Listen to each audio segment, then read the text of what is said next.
Hello everyone, welcome to back my channel. I hope everyone is having a wonderful day.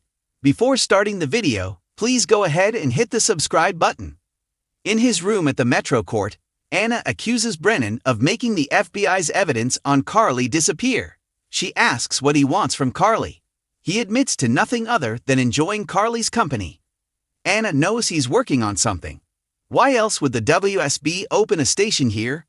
He agrees she's right about that. The WSB does nothing without a motive.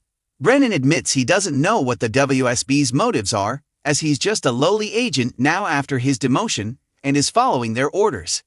Anna asks about Valentine, wondering if he's cozied up on a beach somewhere with Charlotte.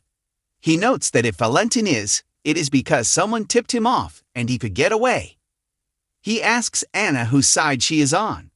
Anna says, whose side indeed. She exits.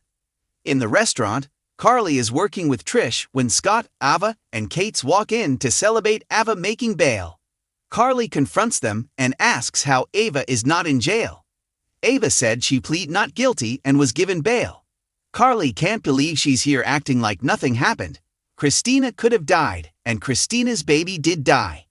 Ava says that was a tragedy, but it wasn't her fault. Ava explains she's here to gather her things. Carly says she can't, as her suite is a crime scene and locked up. Carly also informs Ava that she has to find other accommodations as they are booked. Kate asks if they can at least get a table. Carly says she'll send someone over. Ava, Scott, and Kate sit at a table and toast to Ava's freedom. Ava says she was surprised that Kate testified at her hearing that she's involved in an ongoing investigation. Carly overhears and wonders if the FBI knows about this investigation or if it is just Kate's wanting to take down Sonny. Kate says his job is to arrest criminals.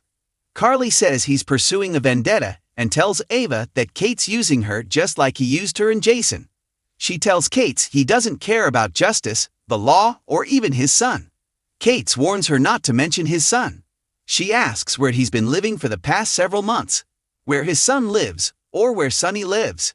She says it's only a matter of time before the FBI finds out what he's doing. Carly walks off and Scott splits because this celebration has turned sour. Ava tells Kate not to let Carly get to him, as Sonny has had her brainwashed for decades. Ava also tells him that Sonny sent Jason to intimidate her in lockup, and she's afraid her life is in danger. Ava says Jason accused her of replacing Sonny's meds, which she didn't do, but Jason and Sonny know about the placebos. Kate says Clemens, the pharmacist, is safe. He asks if she will tell him who switched the meds. Ava admits she doesn't know, but don't tell Sonny that. Brennan walks into the restaurant, and Kate sees him and mutters that he can't believe he's not in prison. Brennan heads to the bar and asks if Carly is still there. Later, Carly meets Brennan, and he invites her back to his suite to continue their dinner. She thinks that's a bad idea. He asks if he can buy her a drink here, and she agrees. They toast to new friends, and she asks why he's in Port Charles. He reiterates what Anna said is true, and that he is the new WSB chief in town. He admits he was given his choice of postings, here or in Bali. Carly can't believe he chose Port Charles. He says when you've seen one tropical paradise, you've seen them all. Plus, he adds, you are here. She calls that a line. He claims it's the truth. Meanwhile, Ava can see Brenna has Kate spooked. Kate says it's nothing and gets back to Sonny.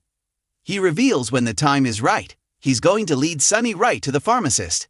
Kate plans to use the pharmacist as bait, and he'll arrest Sonny before he can do anything to harm him.